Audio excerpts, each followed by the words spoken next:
Hi, this is Peter Csathy of Creative Media, the venture where we're revolutionizing tech, legal, and business with our unique 360-degree approach. And I'm thrilled to be on Edge of NFT, the podcast that's equally trailblazing in showcasing top-notch Web3 projects with its 360 audio goodness. Keep listening. Hi, NFT curious listeners. Stay tuned for today's episode to learn how NFTs engender disintermediation between artists and their audiences, and how our super smart guests can throw around cool vocab words like that.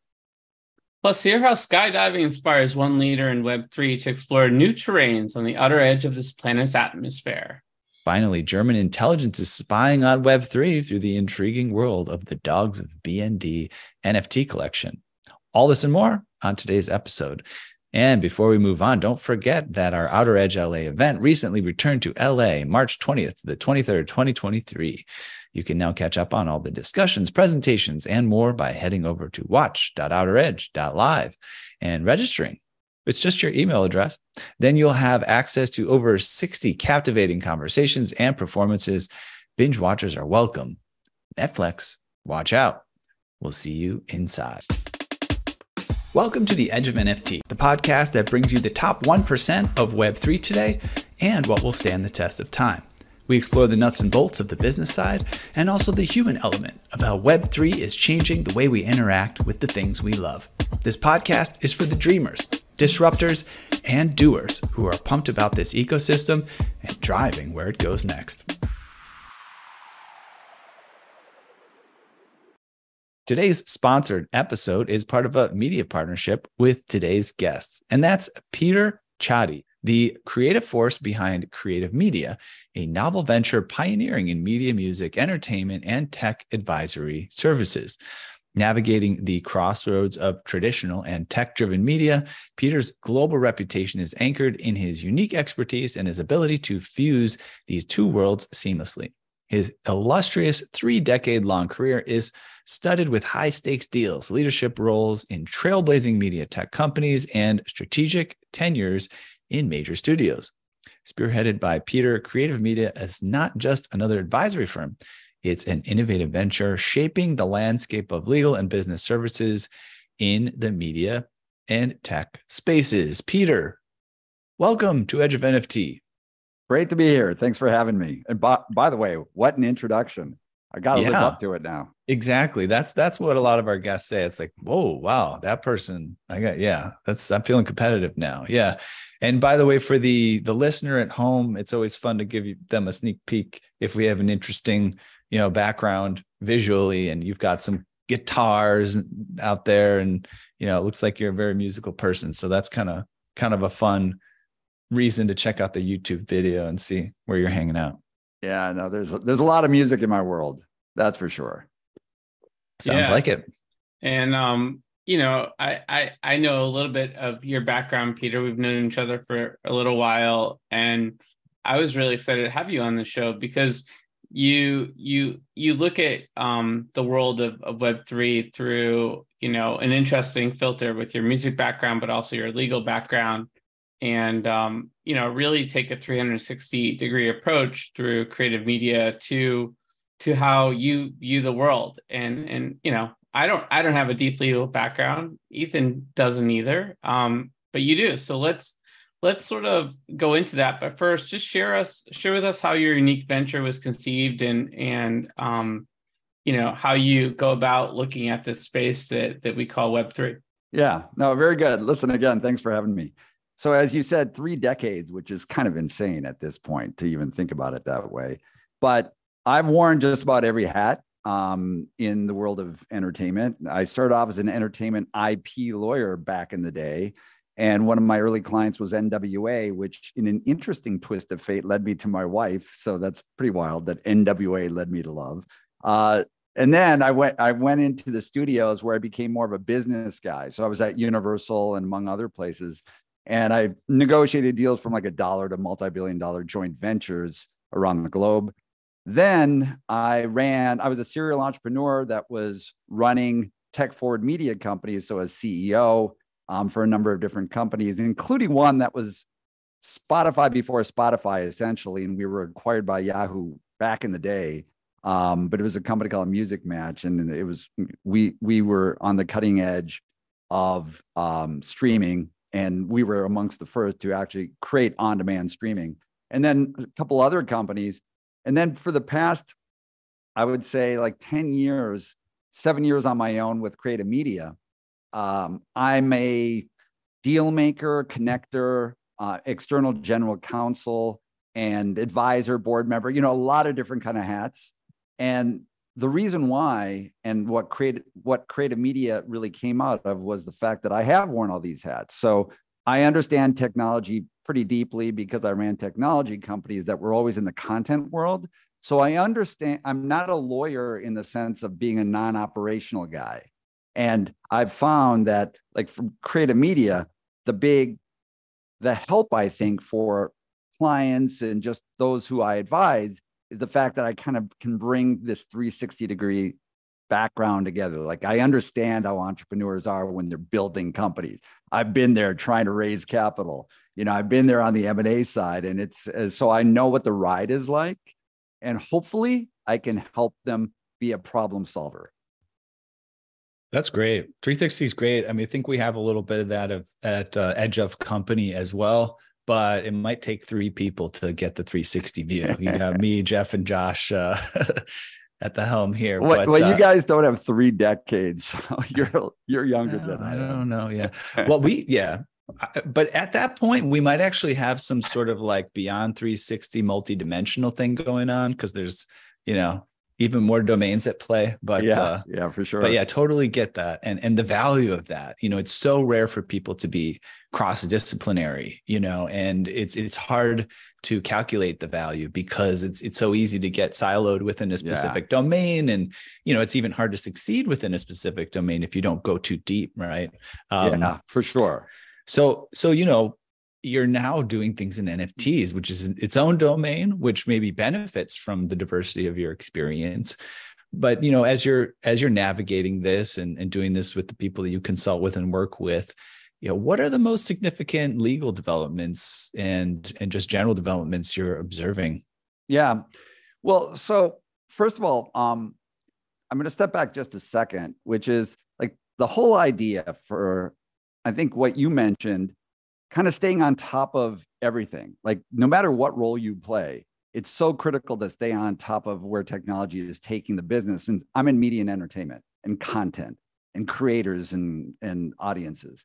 So NFTs, to me, naturally, the ability to now, for the first time, really have a direct connection between the creator and their audience and create communities that way, and taking out the middleman, and actually have a mechanism to be able to do that.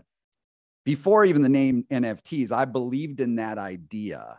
And so seeing it come to fruition through, NFTs, whatever you call them now, digital tokens, because NFTs have almost gotten, as you guys know, in many, and in the entertainment community, kind of a bad name just because they've been mixed in with crypto and crypto winter and all that, which is fundamentally, obviously not the same. And so, there's that high level where the idea of direct connection is something that is just obvious, right?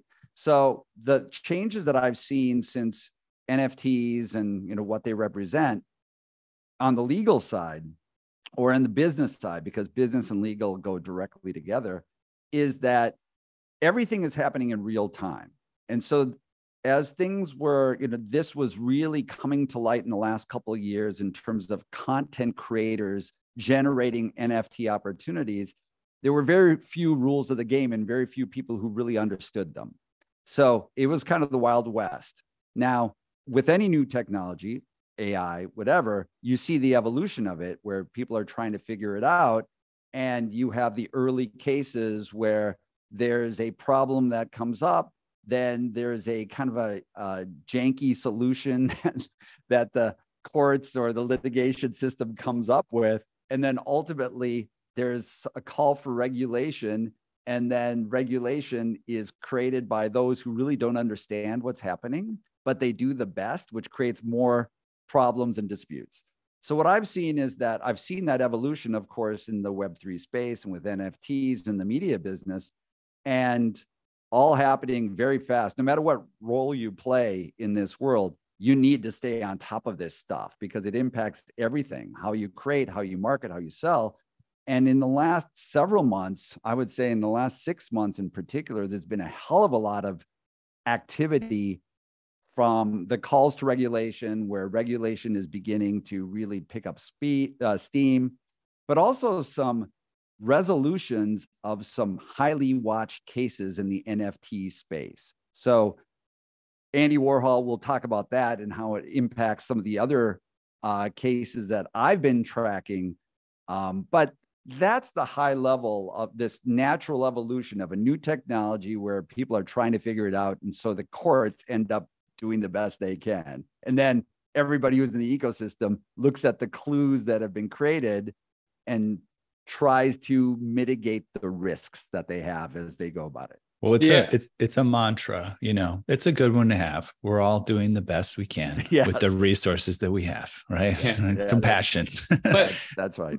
But I think, I think it's gotten a lot more difficult to keep pace legally and from a regulatory perspective with the pace of technology. I mean, look at what's happening with AI in terms of folks saying, wait, stop the presses, hold for it here. And, if you've listened to any of the congressional testimony on AI, you realize there's a major educational sort of gap when it comes to sort of folks that are making these decisions and their relative knowledge of the domain. And that is sort of definitely the case with Web3 as well. And you have folks like Yat Su that spoke at our event, chairman of Animoca Brands, that is all about the right regulation at the right time. But also, like, is that really what folks want at the regulatory side, right? Some of them don't want regulation because then it sort of legitimizes this industry. Yeah. Well, so first of all, you're so right about those who are trying to create the regulations. So you look at the Senate and Congress and what the median age, it makes me look like a very young man, right? And there is very little understanding and depth of that understanding for the world of Web3 and NFTs or AI. It does move too fast. It just does. And so it's the typical sort of conflict where there's a new technology that butts up against people trying to figure it out and being afraid of it. And then it just tries to work itself out the best they can by creating some general guardrails, and then kind of bobbing and weaving, right? But in the Web3 space, there have been some real pronouncements, though, in the last few months that are significant. Like some significant cases have come down that have made conclusions, and so conclusions that weren't there before. And if you guys are interested, I can mention a couple of them. But certainly, then there is also the Supreme Court case that does impact the way that artists and creators in the Web3 world, on either side, by the way, those who are content owners and creators and those who are creating other works that may be derived from or somehow built on top of them.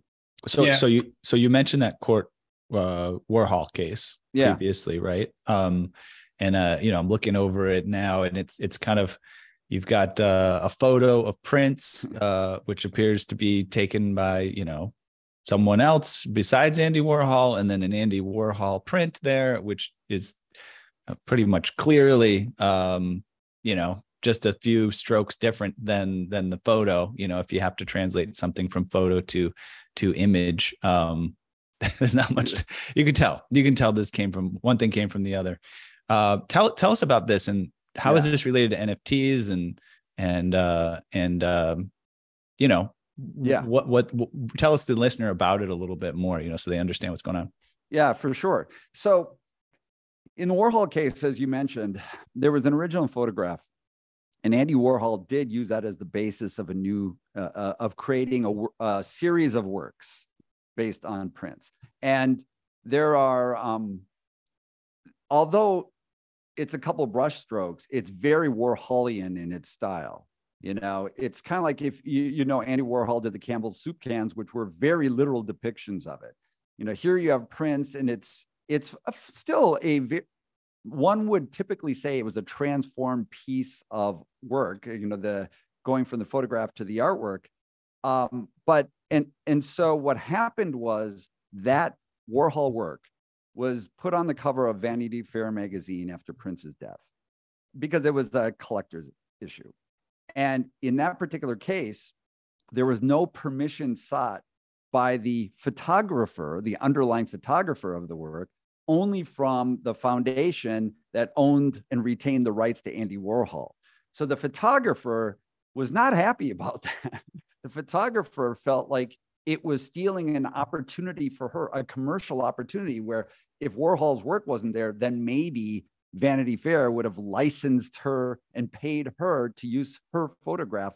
But Warhol's work, disrupted that chain.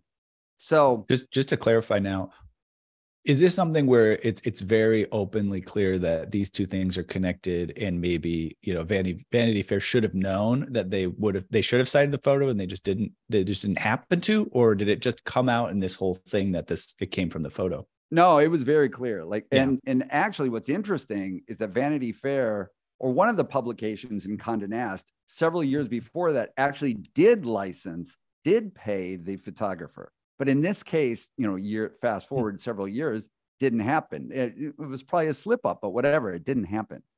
And so when the photographer then went to seek some kind of compensation, then Vanity Fair said, and the foundation for Warhol said it was a fair use. It was this work that Warhol had created was a transformational use. And in the world of copyright, typically, if you create something on top of somebody else's, if you transform it, it's transformational. That's a term of art in the legal world.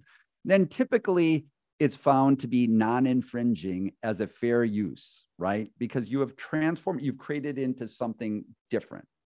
In this particular case, I think many were very surprised that the Supreme Court came down and said, no, even though this is Andy Warhol and he's famous for doing these kinds of works that are built on top of things like the Campbell's soup can, things like that, what you did here is that you took this corporate or this opportunity, this business opportunity for this photographer. So you competed with this photographer directly, essentially, to be on a magazine cover. You weren't paid, and Warhol was paid. And so it was found to be an infringing use. And that was a very seminal case. And so I would disagree, by the way, just out of looking at it, having something that says Warhol Prince is way different than having a photo Prince. No, listen, that's my opinion. I'm not in the Supreme Court. But you hit the nail on the head that it is everybody's opinion, right? You can be on one side of the fence. What's really interesting about that Supreme Court case is that you have two of the most liberal justices who are on opposite sides of that decision. And who are never, Sotomayor and Kagan were on opposite sides. Sotomayor wrote for the majority. Kagan was on the opposite side. They're never separate from each other, ever, ever, ever. But what's so fascinating here was that Kagan was just like you said, had the same kind of reaction, said, are you kidding me? What are you doing here? And so they were coming at each other in a way that was very surprising because of that. And the reason why it ties into NFTs is because there are a number of cases, and I alluded to them, where there is a NFT that's created that is based on something else that's owned or created by somebody else. And there's a infringement case that was brought against the person who created this work on this NFT that was on top of this other person's work. And there was a fair use defense. So I'll give you an example if you want one. You may have heard of the Birkin bag case with Hermes and Mason Rothschild. So Hermes, I'm not a Birkin bag guy, but for Hermes, the fashion brand, Birkin bags are a big deal. Apparently they're very expensive. So there's an artist, Mason Rothschild, who created these what he called meta Birkin bags, And they were these little digital bags that were part of, in the metaverse, and he sold them. He created them. They looked just like little Birkin, physical Birkin bags, but they were, little depictions of them. And Hermes sued Mason Rothschild, saying that can't do that. We're the creators of the Birkin bag. If we want to create NFTs on that, that should be up to us. That shouldn't be up to you. And Rothschild said, no, that's a fair use. I created something that was like a commentary on your Birkin bags. Like, your Birkin bags are meant to be only for the privileged. My commentary is that it's available to everybody now. So it's a fair use. Well, interestingly, there was just finally a jury verdict against Mason Rothschild in Hermes's favor, just I think it was a couple months ago. So that was kicked out. And there was another one that was analogous to that, that was, again, against the NFT creator for similar reasons, where there was a fair use that was claimed, and the court had found that it was bogus, that all you were doing was trying to monetize the IP or the creativity of somebody else. It doesn't help that he called them Birkin. Meta Birkins. Yeah. No, it didn't help. So interesting when you sort of break it down like that, how complex these things are and nuanced. And, I remember early in this sort of Web3 boom, moderating a panel with 4 different lawyers on the metaverse. And I have to say, I don't think there was actual consensus on any one question that I asked the group around, like, what happens when, a company based in one country sells an item to someone in another country, and that's co-created by people in 3 other countries, and it's a mashup of some other item, and AI was used to sort of create that mashup. Basically, you get chaos on wheels at that point in time right now. Well, listen, yeah. I mean, if you add the geographic elements of it, the different territories around the world, and there are over 200 of them, all have different rules of the game, then you've opened up something completely different. But it really does get back to everybody thinks of the law as being black and white, but it isn't, it just isn't. And so there's subjectivity into all of these kinds of things. And that's why ultimately it's critical for everybody to follow this stuff closely, because otherwise you're opening yourself up to a lot of risk. And so you want to be able to at least understand what the legal landscape and the business landscape is shaping into. And then you can make your decisions where, if I do this, maybe it's a little bit more risky. If I do this, it's a little bit less risky. But that's such a critical part of being in any kind of business. Yeah, absolutely. Well, let's shift gears a little bit and talk about the intersection of Web3 NFTs and the entertainment industry, which has sort of created a lot of promise for these new artists, right? And by artists, we don't just mean digital or artists or painters or mixed use materials like musicians, you name it. Could you kind of elaborate on what you think the opportunity is there that this intersection presents, and maybe how that opportunity has evolved as you've been looking at it over the last year or so? Yeah.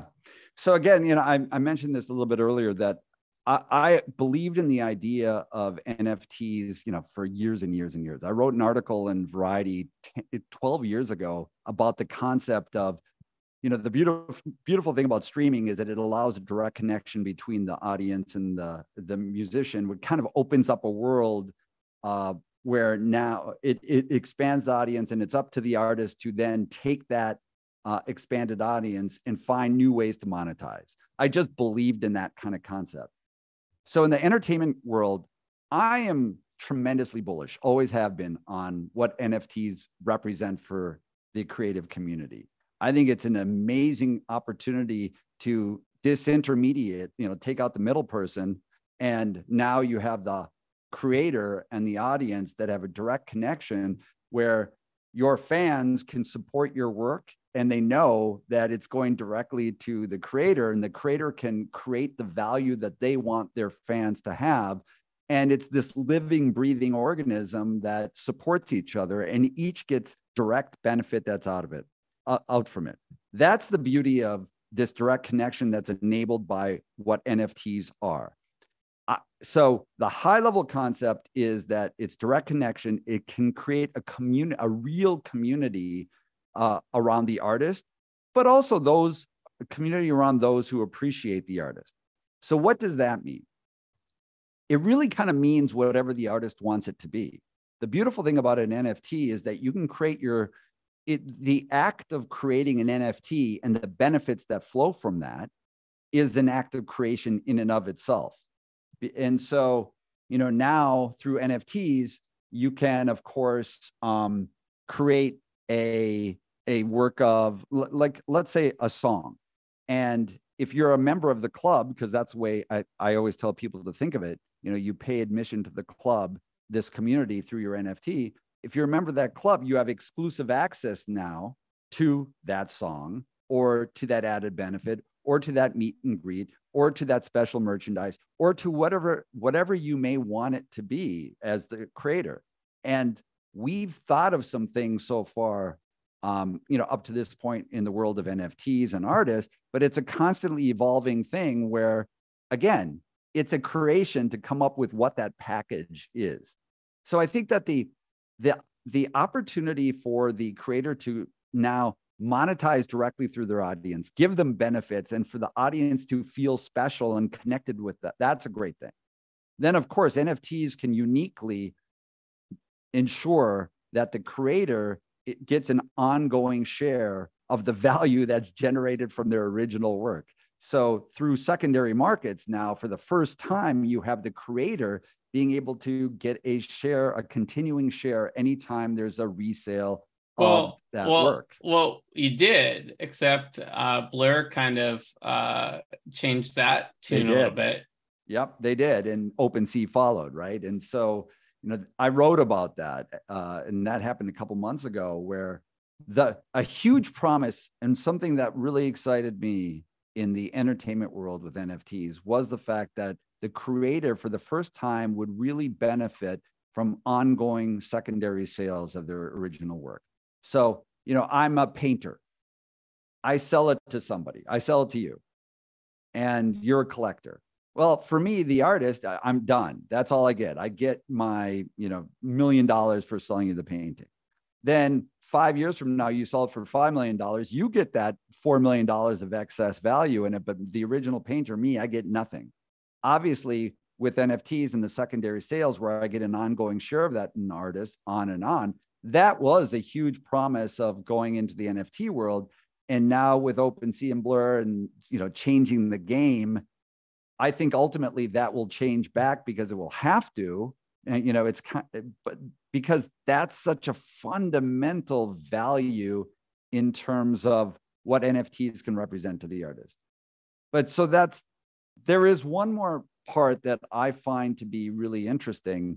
And that is, we talked about like getting benefits in secondary sales, but NFTs can also enable something that is a direct investment in financial participation with the artist in the work that they create. So I'm in the music catalog world too. I'm involved in a lot of big music catalog sales. So like speaking of Prince, I was associated with when Prince sold the music catalog, and Devo in Boston and a number of others. That's a big part of my world. But that's a world that's only open to private equity money, really, for the most part. Billions of dollars institutions are the ones who are buying these music catalogs. Well, with NFTs, you have companies like Royal who are in the world of making music IP, so songs, catalogs, available to you and I to be able to get a piece of, right? So I can buy a small share in the intellectual property or the song itself, the composition, the master recording. And as it generates royalties over time, I get an economic participation in that. So I get a share of that, ongoing money that's being generated by that. That's pretty exciting. So if I'm a super fan, NFTs for the first time allow me not only to do all the other stuff we talked about, but I also get to, like, it's the cool factor. I get to invest in your songs. Like, I get to have a piece of it, and I can tell my friends about that. And as I tell my friends on all my social networks and whatever, that is amazing marketing. First of all, I get my bragging rights. Secondly, the artist gets the benefit from all that. And then thirdly, I get my economic benefit too. It's like an investment to me. So you get all of that. And I love that. I think that's a huge opportunity, and we're in the very early days. Yeah. And, so that's a fascinating example. And, of course, you're a lawyer, right? And you're paying attention to IP and all this stuff. And I don't know that you necessarily plan to be a securities lawyer from the get-go, but it seems like this is all playing such a huge role in things. And to me, when I look at it, again, we're all doing the best at the resources that we have, right? It's really just become a demonstration of the nuances of all of this stuff, right? Whether people are breaking the law or not, I think we're ending up probably vilifying a lot of people that unfortunately might not need to be. But it's because of there's this, like, it's new and it's different, and there's there's sort of vagueness, and there's things to be explored, and there's certainly wrongdoing in a lot of cases as well. But yeah, any thoughts on like the sort of securities law side of things? I have a lot how do you of think thoughts about it? Yeah. I mean, look, there's anytime there's a new technology, it goes back to what we were talking about. There's going to be those who are going to be grifters. You're going to have pump and dump schemes and all that. But that doesn't take away from the underlying promise and a reality of what these things can be, but it takes time to evolve. So in the world of securities, because as I mentioned, when you buy a piece of something, like the song example, buying a piece of IP, that would be a security transaction. It would constitute that, right? So how do you solve that? Well, just because there's an issue of securities doesn't mean that opportunity goes away, that business opportunity. It's up to the entrepreneurs out there, and I was one of them, to figure it out. And so those who are bold go to figure it out. They're not scared away by the fact that, oh, okay, there's securities issues. Well, hands off. Most people would be, but not all, because they see the big opportunity. So what do? You have a company like Royal that raised, I don't know, I haven't checked for a while, but probably like $50 million.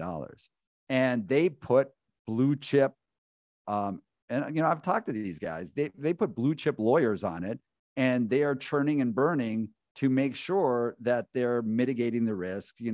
Nothing's risk-free. You're breaking new ground. And so there's going to be a risk in what you do, but they're mitigating the risk. They're doing it smartly. And so there's securities issues. They address them as best they can to mitigate risk. They talk to regulators out there, so they educate them that this is for everybody's benefit if it's done right. And then the opportunity ultimately is seized by those who are bold and who are smart about it, who went about it smartly. And you got to be, working with top advisors, top lawyers, to figure it out, top entrepreneurs, top teams, but it's just because there's securities issues doesn't mean that it's anything different than like when you're creating any other business. It's just, that's the philosophy. Some are going to be scared away because they're not entrepreneurs. Some won't be. Some grifters are out there, but there are going to be some good, legitimate people who understand this is a massive opportunity for investors and all the participants, the audience is in there. So go for it and be the first movers, and the first movers who do it right will succeed greatly. But those who follow them and learn from them can also succeed. They just may not succeed to the same extent. Risk reward ratio. Yeah, totally. Yeah. Let's delve into AI a little bit more. It came up previously, and it does add some extra wrinkles to Web3 from a regulatory perspective. I know there's a lot of generative art being created using AI.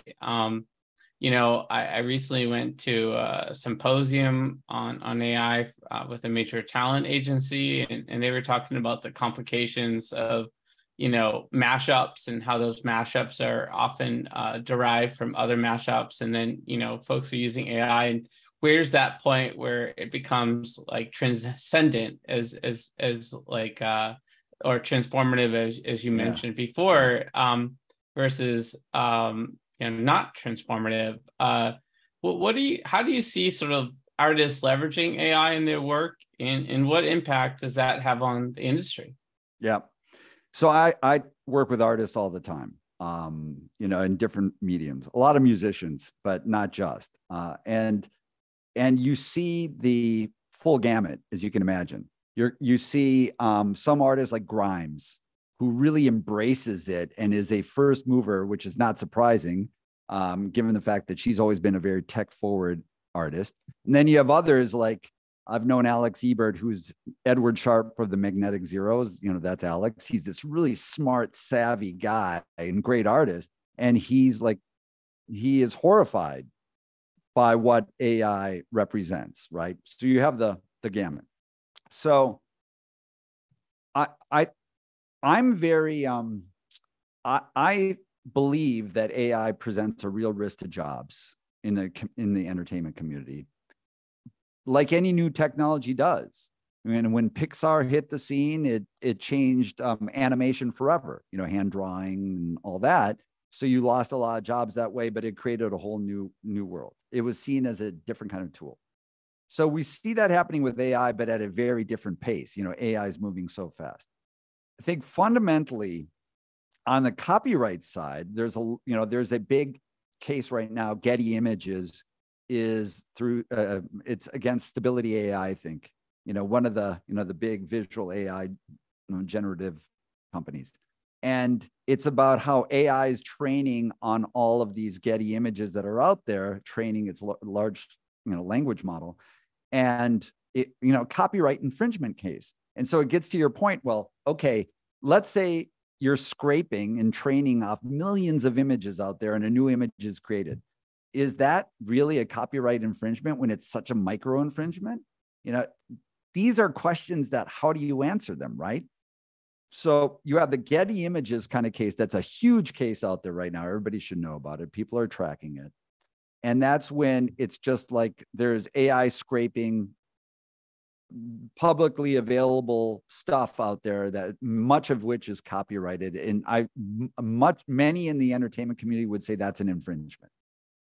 But then you have, like I said, you have certain artists who have embraced AI and seen it as more of a tool. And so what they do, rather than just allowing the world to kind of figure it out that way, they make their creative works available to their fans and to the community out there to do what they want with it. Like, go ahead, play with my songs, play with my music cues. You can even use my voice, but give me a share. Like, if you use it and it generates some money out there, then I get 50% of it. And that's what Grimes is doing. So Grimes created, I think it's called elf.tech, but she created her own platform, generative AI platform, where you have the right to use her songs and her voice to create new songs, including one she just called a masterpiece. And so long as she gets paid 50% from that. And you can imagine how NFTs come into play to really enable that kind of payment, right? That sort of mechanism.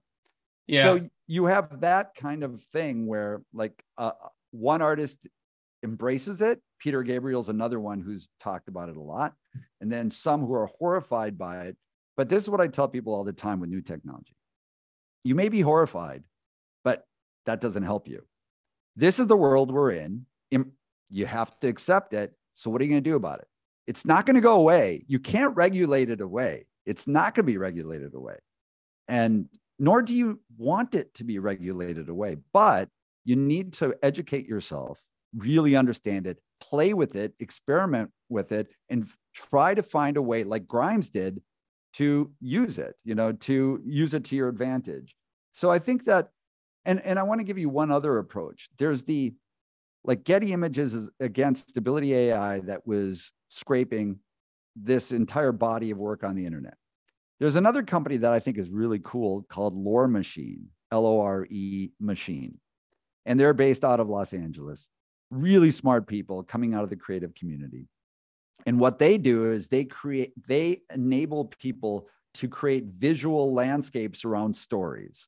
So you can take a script that's sitting on the shelf and collecting dust, and now through AI, you can create a new work that's a visual story, a storyscape, they call it, that's based on that work that otherwise is sitting on the shelf. And the visuals that they use are artists that they license. So all the visuals that are scraped to create those works are via artists who are participating, and they get their own share. So these visual artists, graphic artists, they choose to be part of this community, and they are happy for their work to be created and scraped in this kind of way because they get a economic benefit that comes from it. So I think that's a really interesting approach too, where it's an opt-in system rather than, hey, we're just taking your stuff. Yeah, totally. Let me add one more example of an artist that's embracing it, and that's will.i.am. He has a new company, FYI.FYI. And basically, this FYI.ai is your creative co-pilot to draft stories, song lyrics, product descriptions, any written content. And basically, riff. It's kind of like your co-pilot, if you will. And he's so sort of like bullish on just sort of accepting AI and using it that he actually is sort of advocating for starting a new likeness and essence industry, which will give you something else to talk about, Peter. Yeah. I mean, look, I've been doing this for a long time, as we said. It never gets old. It's fun. Like it's exciting stuff if you look at it that way. And there's, for artists, again, because I write a lot about this from the artist perspective, it's a new palette. It doesn't take away from the palette you already have. So like for Grimes, let's go back to it because it's a concrete example. Just because you can now have millions of fans creating millions of more songs that are flooding the market with her voice on it, that doesn't mean that the audience for Grimes fans goes away. In fact, it's great marketing for her. And I think it raises the value of the true original Grimes works. Like it elevates humanity in a way. That's the way I look at it. So rather than seeing it as a negative, it's kind of like the AI is underscoring the unique humanity that comes with creativity. And I believe that human creativity can never be replicated by something that's artificial. So like an AI may be able to do this interview with you, but it wouldn't have determined exactly what this next word will be. Now, it may be a better interview without me there, but you know what I mean? There's a unique personality that. Don't say that, Peter. Well, you got to keep it real. Well, I sense a theme. There's patterns. When you watch the way the world works, over the several decades, right? You see patterns here, and there's one that you're highlighting. Whenever these new technologies come on board, there's always this place where something happens, people get disrupted, they get all freaked out, and then somebody turns it on its head and makes it an advantage. When we saw it with the case of music being shared, and there was the famous case of Metallica, like punishing their fans for sharing the music freely. And then all of a sudden there came this movement that was, well, no, look, if you share it freely, it's actually going to come back to you in a positive way. But yeah, I don't know. We have to be careful with it too, because I see now, I had a great conversation. I think it was on stage at Outer Edge LA when we were talking with the music and sort of creative artists and industry panel. People listen to Spotify nowadays. They don't even hardly listen to artists, right? It's like, oh, you walk into a shop and you say, hey, I like that music that you're playing. It's really great. Who is this? It's Spotify. No, it's not. Yeah. It's a band that actually made that music and they put their heart and soul into it, and it's Spotify. Yeah. But I want to say a couple of things on what you just said. Yeah. So like I remember the Metallica thing really, really well, and Look, I'm very artist first, and they were slammed. They were attacked and vilified for just saying, "Hey guys, that's my music. That's my livelihood." And I understood that. Like, I really did. Economics changed. Your bigger point, though, of people being in fear of new technology, especially people in the entertainment media business who don't really, I don't know if it's left brain or right brain, the creative brain, whatever. But one of those brains truly don't understand technology. And so there's a natural fear, because it does, like the Writers Guild is striking right now. They are right to have trepidation over what AI could do to their livelihoods. They are right to feel that way. Like, they're not, and I, like, again, I write about that, but that's not enough. You got to act. And they are acting. They're striking right now to put some rules of the game down. So I think that, the technology, but you got to take action. They're taking action. You have to learn about it. Don't just talk about it, really experiment with it, play with Stability Act, play with this stuff. And then one last thing, when you on your Spotify point, because it's a really good one. The great thing is that if you do it right, you don't need to have millions of fans. You don't have to be able to have a career. You can be a working artist, and there's the whole rule of 1,000 super fans. And now with NFTs, if you can create a direct connection, you have 1,000 super fans, and they each agree, they each decide to support you $100 a year, then what is that? $100,000, right? Yeah, $100,000. So NFTs are exciting, and the technology enables things that weren't enabled before. And so the overall, like, the way people make a living changes dramatically, but it also opens up new possibilities. Indeed. All right. Well, that's a great phrase to end on. Opens up new possibilities. And we're going to go on to the Edge Quick Hitter segment. That should be a song. Could be. We don't know that that's the title of the song, because it was just a passing song on Spotify. But anyways,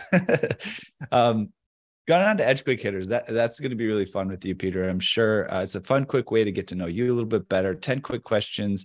We're just looking for a short or few word response, but we can feel free to expand if we get the urge. Are you ready? I am ready. He's ready. What is the first thing you remember ever purchasing in your life? Football cards. That's what I remember as a young lad. All right, cool. Makes sense. Question number 2. What is the first thing you ever remember selling in your life? Consulting services. No? Probably. I sold as a little kid. I was one of those terrors in the neighborhood. I'd go knocking on everybody's doors, and every day I'd be selling something else. So I seriously, like, I sold, I created a bakery with a neighbor of mine where we sold like vanilla wafers, and we stacked them on top, and we'd say, okay, a quarter for these.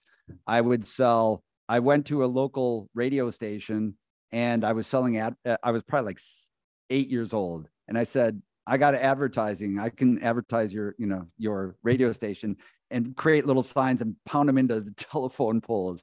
Like, I sold that's just the way I was born. And I sold everything, and I scared the hell out of neighbors. They're like, this guy again? But now, did you get the door-to-door sales idea from like selling chocolate bars or something for the school or the Boy Scouts? And you're like, Hey, I could turn this into my own business. Oh, so you did that too. Exactly. We sold, back in the day, there was this crappy little newspaper that kids were there to sell. And then we had the chocolate bars, and we had all that stuff that we sold. Yeah. Fun stuff. All right. Next question. Once you hit it, Josh. Yes, sir.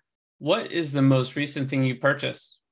The most significant recent thing I purchased is skydiving.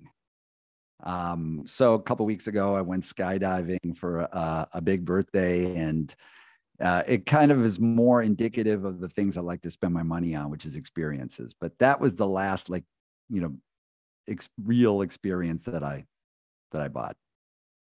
Nice. I won't be joining you on that adventure. I'll join you. Yeah. Yeah, I skydiving, hot air balloons, no, trips under the sea, no thanks. Bungee cord drop, jumping. I wouldn't do that. Yeah. But skydiving, I'll tell you just one quick thing about skydiving. I'm not great with heights. I had no idea how I'd react, but you're so high up. It's all like doesn't seem real. I had no fear. Interesting. Yeah. It's almost a surreal existential experience. Yeah. But I just have to say this. I'm sorry. It's worth mentioning. It's funny. There's this YouTube channel. I've only seen it a few times, but this guy that like, I forget exactly what the theme of the show is. I think it's people pretending to be other people. No, he gets doppelgangers for some reason. He's got like a business where they get doppelgangers for you, for yourself, for an individual, like people. Like I could find somebody that looks like me to do something. And so this guy's girlfriend really wants him to go skydiving with her. And like he just doesn't want to do it. So they actually hire a guy that looks like the boyfriend to like get dressed up in the suit and kind of hide like all of the details to go skydiving with the girlfriend so that like you can salvage the relationship without going skydiving. And it actually works. That's not a very close relationship. We should figure that out. That's pretty funny. That's pretty funny stuff. It's creative. All right, Peter, next question. What is the most recent thing you sold? Yeah, this isn't that exciting. This is most recent thing I sold is an experience, which is a new client. All right. Yeah, hey, beautiful. Probably exciting for them. Going to help them move whatever they're doing forward a little bit more. Let's hope. Sounds great. All right. Question number 5. What's your most prized possession? Well, possession, I don't know if it's the right word, but I'm a huge family guy. So like for me, everything that I do is about my family. It's all for that. And so I would say my most prized are family and experiences. And it gets back to like, what do I spend my money on? I spend my money on experiences.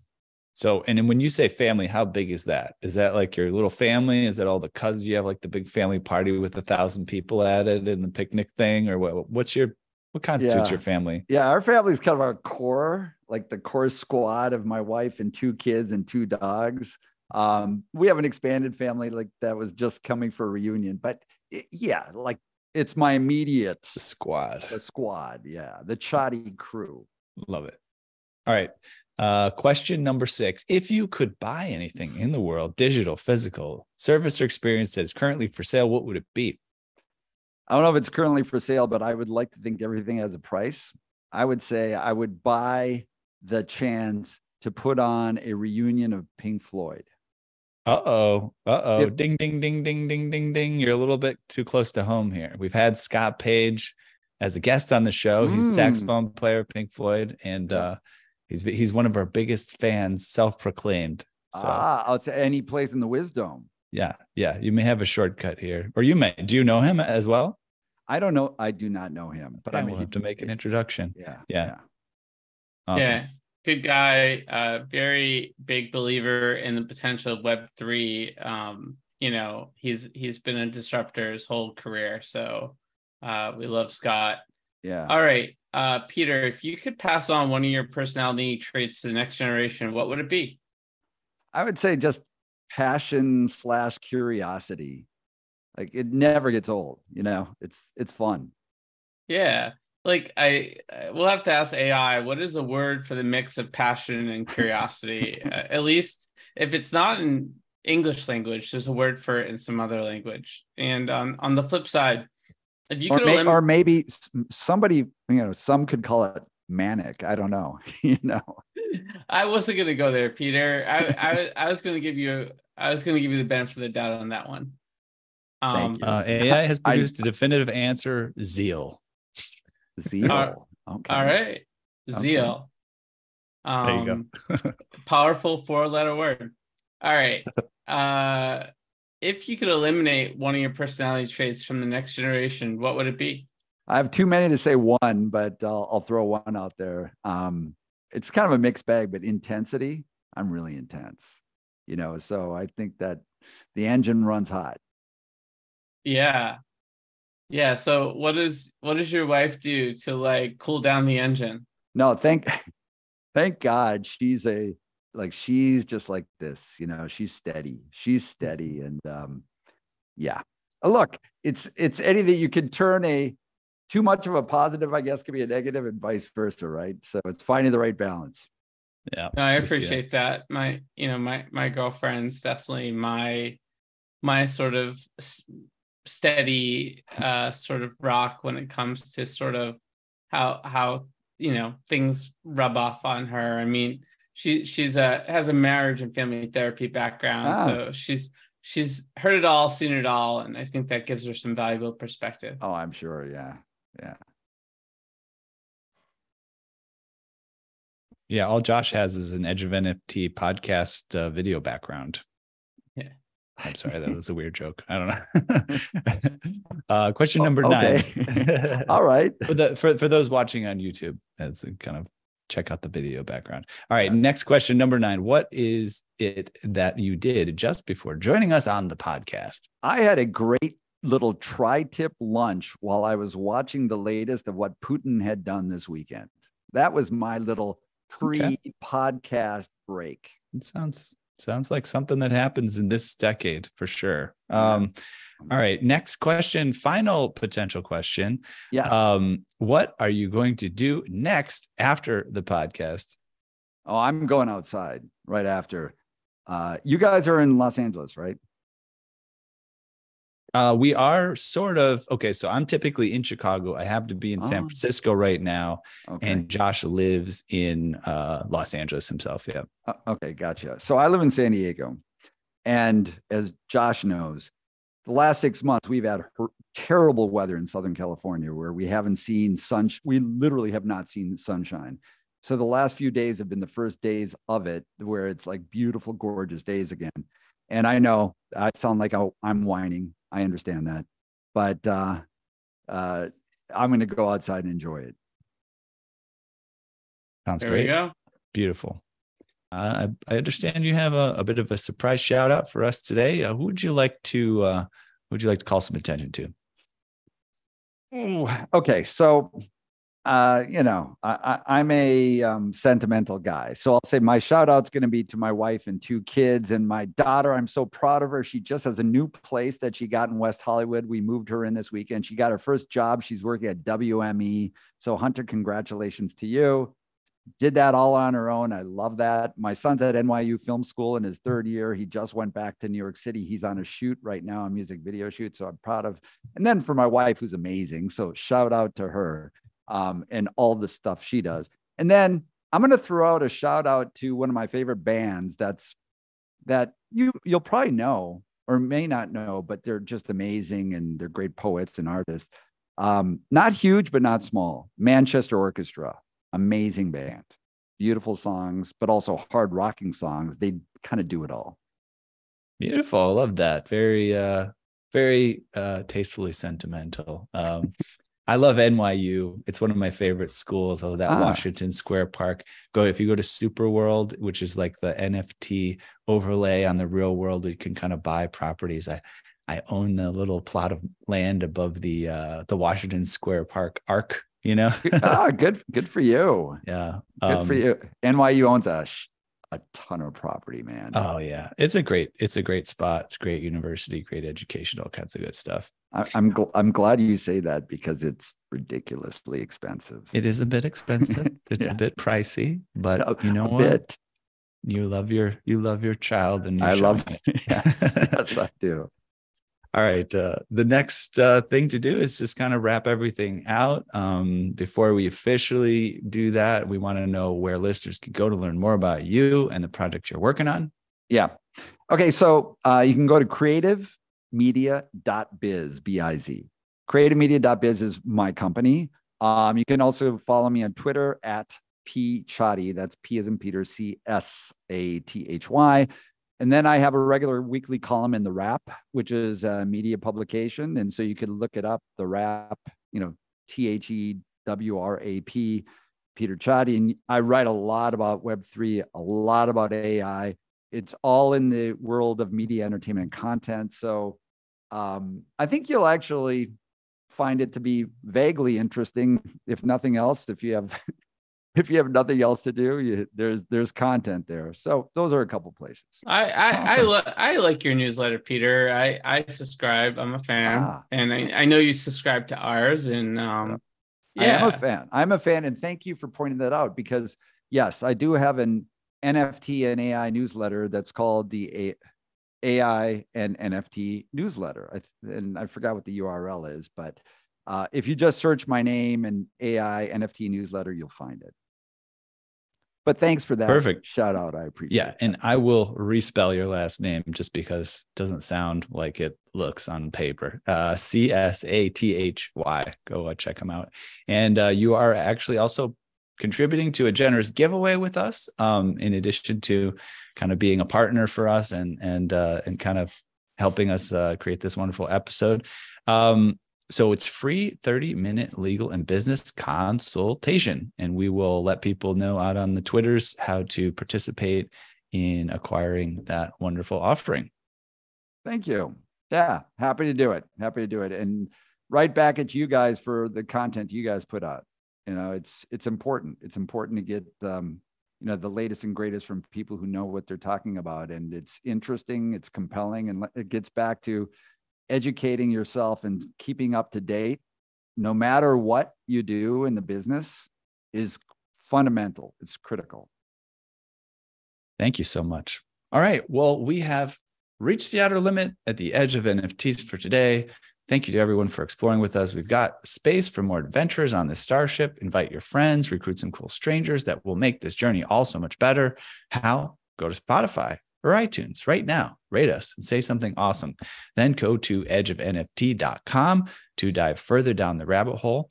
Look us up on all major social platforms by typing Edge of NFT with no spaces, and start a fun conversation with us online. Lastly, be sure to tune in next time for more great NFT content. Thanks again for sharing this time with us today. The views and opinions expressed on Edge of NFT reflect solely those views and opinions of the show hosts and its guests. Please make sure to do your own research. Our show is not financial advice. You understand that you are using any and all information available on or through this podcast at your own risk. Whenever making financial decisions, we recommend doing your own research and talking to your accountant for financial advice. From time to time, we may feature sponsored content on the show for which we receive value, and we may share links for which we receive a commission if you make a purchase through one of those links.